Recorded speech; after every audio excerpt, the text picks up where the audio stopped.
Anda bersama saya Ika dalam program Temu Bual terbaru Green Talk.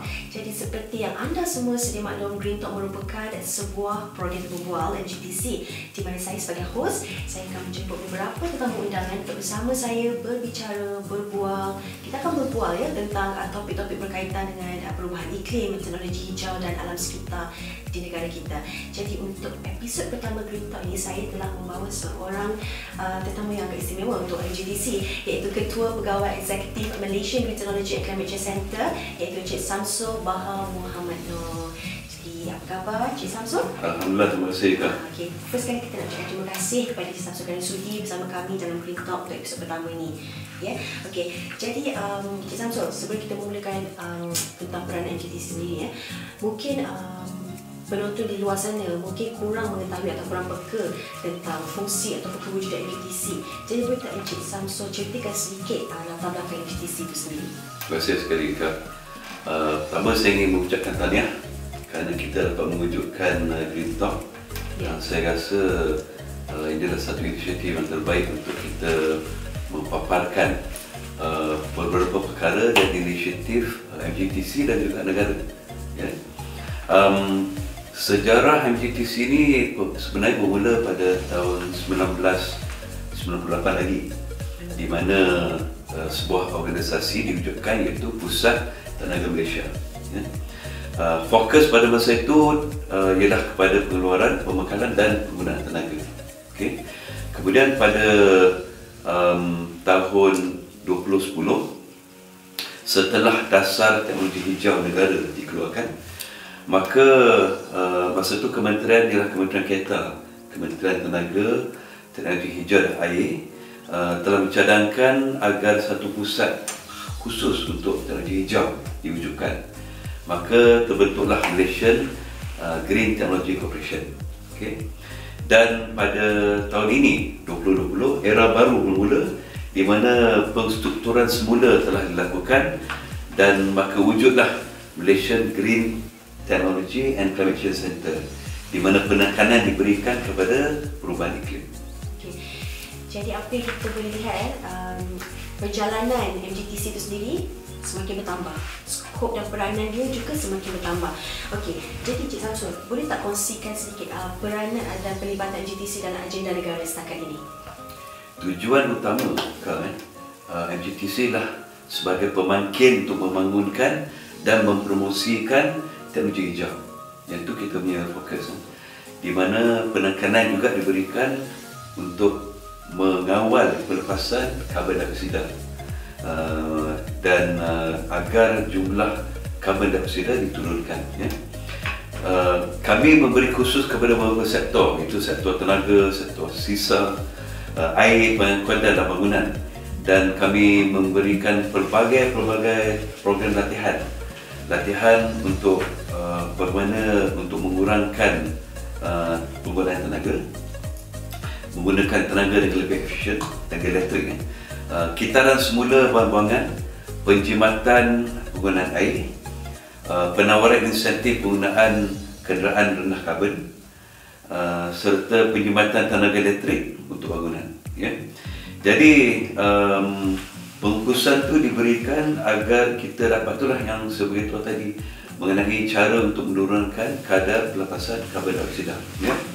Kemudian MGTC juga diberi tugas untuk menyediakan dasar kajian hala tuju rangka strategik dan juga pelapor kepada dokumen-dokumen antarabangsa dengan inisiatif untuk menangani perubahan iklim. Jadi saya tertarik dengan kenderaan elektrik Encik Samsul cakapkan tadi. Mungkin penonton di luar sana keliru. Adakah MGTC ini pengeluar kereta elektrik? Macam mana pula kita punya peranan? Apa sebenarnya kita punya fungsi dalam mensasarkan penggunaan kenderaan elektrik itu sendiri? Saya mengambil kita punya tugas dan tanggungjawab untuk mengurangkan karbon dioksida. Jadi pelepasan gas-gas melalui kenderaan begitu ketara sekali. Jadi apa yang kami ingin tunjukkan kepada masyarakat di luar, untuk menukar daripada menggunakan kenderaan enjin biasa kepada kenderaan enjin elektrik. sebab sebagaimana kita tahu enjin elektrik tak mengeluarkan gas, ya. Jadi apa yang kami buat ialah kami melakukan program-program pertama untuk memastikan pihak berkuasa tempatan menggunakan bas-bas elektrik, ya. Yang itu ialah penekanan yang boleh dinampak oleh masyarakat. Setelah kita dapat menyeluruhkan penggunaan bas-bas elektrik, kemudian kita akan juga memastikan pengguna menggunakan kenderaan elektrik passenger cars, sebab ini ialah satu cara yang terbaik. Tapi banyak perkara yang perlu kita lakukan dulu, sebab sebagaimana kita tahu kenderaan elektrik ni mempunyai harga yang lebih tinggi, ya. Jadi kami selaku agensi kerajaan sedang berusaha untuk mencari formula untuk menurunkan harga kenderaan tersebut agar dapat dinikmati oleh semua lapisan masyarakat. Jadi semoga akan datang harga kenderaan itu adalah harga mampu milik untuk semua pengguna kenderaan lah. Okey, jadi kita boleh ringkaskan seperti pelibatan MGTC lah setakat ni. Okey, jadi Cik Samsul, memandangkan MGTC sekarang membawa nama Pusat Perubahan Iklim besar tu, ya Cik Samsul. Jadi boleh tak Cik Samsul ceritakan, mungkin orang di luar sana kurang peka apakah itu perubahan iklim dan ada jargon-jargon dalam perubahan iklim itu sendiri seperti mitigasi, adaptasi. Boleh tak Cik Samsul terangkan mungkin secara ringkas? Terima kasih. Perubahan iklim ni merupakan permasalahan global, ya? Bukan hanya kat Malaysia, sebab kita berkongsi udara, ya? Kita berkongsi bumi. Jadi penjagaan alam sekitar ni serta melestarikan bumi perlu diusahakan bersama masyarakat global, ya? Dan Komitmen Malaysia kepada Perjanjian Paris yang telah ditandatangani meletakkan sasaran bahawa Malaysia seharusnya mengurangkan kadar pelepasan karbon sebanyak 45% sebelum tahun 2030, ya. Jadi yang itu yang kita punya fokus, ya. Dan apa MGTC sedang lakukan ialah untuk memperkenalkan pelbagai program cara bagaimana untuk mencapai jumlah tersebut, ya. Bagaimana banyak program lah. Satu ialah tentang penggunaan cahaya matahari sebagai tenaga elektrik, solar, kemudian sistem penuaian air hujan, menggunakan air hujan daripada menggunakan sumber-sumber bekalan air yang sedia ada.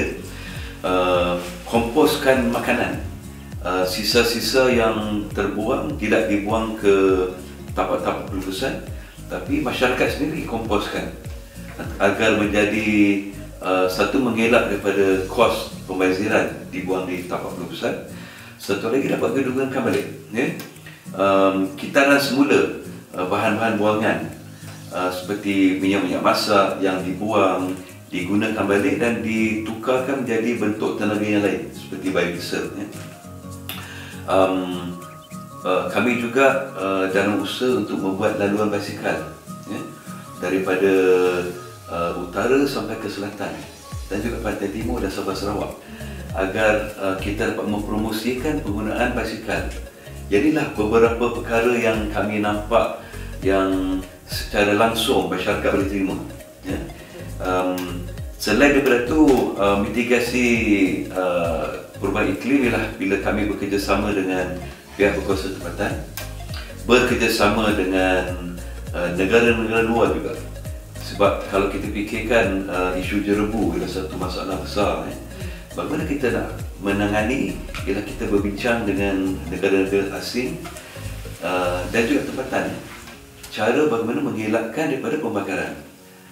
Jadi sebab kita ni berkongsi bumi, jadi seharusnya kita berperanan secara terbuka dengan semua masyarakat dan juga negara-negara lain. Jadi inilah usaha yang dilakukan oleh MGTC dan juga kerajaan Malaysia, ya. Betul Cik Samsul, sebab kita boleh lihat sekarang perubahan cuaca yang mendadak. Sekejap hujan, sekejap banjir, kemarau, tak menentu. Mungkin orang-orang di luar sana mungkin tidak peka ataupun tidak perasan dengan perubahan ini. Tapi kita sebagai yang tergolong dalam industri ini kita peka, dan insya-Allah Cik Samsul bersama-sama dengan Cik Sidan daripada sokongan kementerian dapat melahirkan inisiatif-inisiatif yang berguna untuk menangani perubahan iklim ini. Jadi Cik Samsul, sebelum kita tutup program Green Talk kita pada hari ini, mungkin Cik Samsul ada pesanan atau harapan yang Cik Samsul ingin tawarkan kepada mereka di luar sana? Okay. Sekali lagi kami berterima kasih kepada masyarakat kerana setakat ni apa-apa program yang kami lakukan diterima pakai, ya? Dan jika kita ingin bantu negara kita, kita perlu membantu diri kita sendiri juga, ya? Sebab kita kena fikir bahawa dunia ni kita bukan dapat daripada nenek moyang kita, tapi kita pinjam daripada generasi yang akan datang. Jadi seharusnya kita menjaga bumi, kita melestarikan bumi agar generasi yang akan datang dapat menikmati bumi yang serupa yang kita alami sekarang ni, ya? Alam sekitar yang hijau, gaya hidup hijau, dan segala-galanya kita menggunakan tenaga yang kurang, dan supaya bukan saja bumi ini sihat, diri kita juga sihat. Jadi yang itu kami syorkan kepada masyarakat di luar. Segala program yang kami usahakan, segala program yang kerajaan usahakan, harap ada penglibatan masyarakat dengan sebelumnya. Jadi untuk semua masyarakat, rakyat Malaysia, ini bermula daripada diri kita sendiri. Kita boleh bermula daripada rumah, tidak perlu dalam skala yang besar pun dah cukup membantu. Betul Cik Samsul? Betul. Setuju. Okey, jadi terima kasih Cik Samsul sebab sudi bersama kami dalam Green Talk episod pertama ini. Sangat berguna, sangat bermanfaat info yang telah dikongsikan. Jadi untuk semua penonton, jangan lupa untuk saksikan siaran ulangan Green Talk di saluran YouTube MGTC Live dan Facebook rasmi mgtc.my. Sehingga kita berjumpa lagi dalam episod akan datang bersama tetamu yang lain. Assalamualaikum dan selamat sejahtera.